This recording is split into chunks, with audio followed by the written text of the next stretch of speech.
മലപ്പുറം ജില്ല വിഭജിക്കണമെന്ന പരാമർശം നടത്തിയ കുറുക്കോളി മൊയ്തീൻ എംഎൽഎയുടെ വാക്കുകളെ തള്ളാതെ ലീഗ് നേതൃത്വത്തിന്റെ പിന്തുണയോടെയാണ് എംഎൽഎ വിഭജന രാഷ്ട്രീയം പയറ്റുന്നത് എന്ന വിമർശനമുയരുന്നുണ്ട്.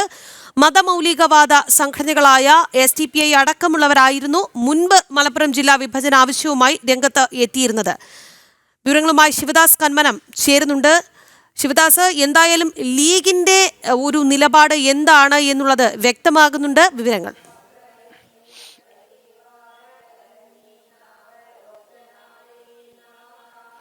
രാഗിയും ലീഗിന്റെ മൗന സമ്മതത്തോടു കൂടിയാണ് തിരൂരിലെ MLA കൂടിയായ കുറുക്കോളി മൊയ്തീൻ ഇത്തരത്തിൽ ഒരു പരാമർശം നടത്തിയത്. അതായത് മലപ്പുറം ജില്ലാ വിഭജനം അനിവാര്യമാണ് എന്ന രീതിയിലുള്ള പരാമർശമാണ് കുറുക്കോളി മൊയ്തീൻ നടത്തിയിരുന്നത്.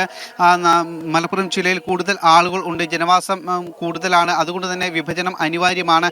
മാത്രമല്ല ഭൂവിസ്തൃതിയും കൂടുതലാണ്, അതുകൊണ്ട് തന്നെ കൂടുതൽ ആനുകൂല്യങ്ങൾ ജനങ്ങൾക്ക് ലഭിക്കണമെങ്കിൽ ജില്ലാ വിഭജനം അനിവാര്യമാണ് എന്നാണ് മുസ്ലിം ലീഗ് MLA കൂടിയായ കുറുക്കോളി മൊയ്തീൻ കഴിഞ്ഞ ദിവസം പറഞ്ഞത്. ഇതുമായി ബന്ധപ്പെട്ട് നമ്മൾ പ്രതികരണം തേടിയിരുന്നു. ലീഗ് നേതാക്കളുടെ പ്രതികരണമാണ് തേടിയത്. PK കുഞ്ഞാലിക്കുട്ടിയും സാദിഖ് അലി തങ്ങളോടും അടക്കം ഇതുമായി ബന്ധപ്പെട്ട് നമ്മൾ പ്രതികരണം തേടിയെങ്കിലും അവർ ഉത്തരം പറഞ്ഞില്ല, ചോദ്യങ്ങൾക്ക് കൃത്യമായ മറുപടി നൽകിയില്ല. അതുകൊണ്ട് തന്നെ മുസ്ലിം ലീഗിന്റെ മൗന അനുവാദത്തോടു കൂടിയാണ് കുറുക്കോളി മൊയ്തീൻ MLA ഇത്തരത്തിലുള്ള പരാമർശം നടത്തിയത് എന്നത് വളരെ വ്യക്തമാണ്.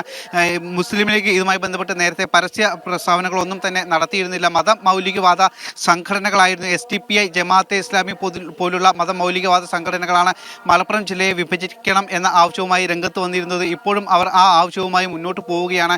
ഇതുമായി ബന്ധപ്പെട്ട് പ്രതിഷേധങ്ങളടക്കം അവർ നടത്തിയിരുന്നു. കാരണം മലപ്പുറം ജില്ല എന്ന് പറയുന്നത് മുസ്ലിം ഭൂരിപക്ഷമായ ഒരു ജില്ല കൂടിയാണ്. അതുകൊണ്ട് തന്നെ മുസ്ലിം സമുദായത്തിന് മേധാവിത്വം ലഭിക്കാനും ഭരണപരമായ കാര്യങ്ങളിലും അതോടൊപ്പം തന്നെ മറ്റും എല്ലാ കാര്യങ്ങളിലും അവർക്ക് മേധാവിത്വം